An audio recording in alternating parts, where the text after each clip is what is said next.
ഹൈക്കോടതിയിൽ ബോംബ് ഭീഷണി RDX വെച്ചിട്ടുണ്ടെന്ന email സന്ദേശം. ഭീഷണിയെ തുടർന്ന് പോലീസ് ബോംബ് സ്ക്വാഡ് പരിശോധന നടത്തി.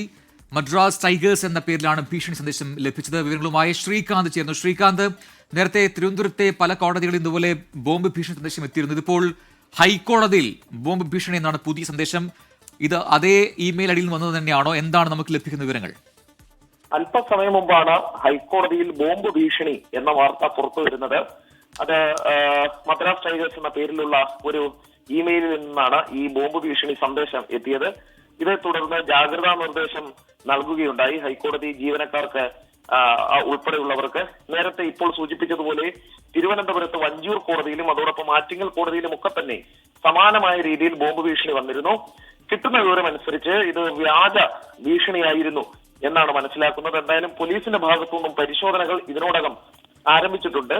ഹൈക്കോടതിയിൽ തന്നെ പോലീസിന്റെ കർശനമായ ശിക്ഷ ഉള്ള സ്ഥലം കൂടിയാണ്. അവരുടെ നേതൃത്വത്തിൽ പ്രാഥമികമായ പരിശോധന എല്ലായിടത്തും നടക്കുന്നുണ്ട്.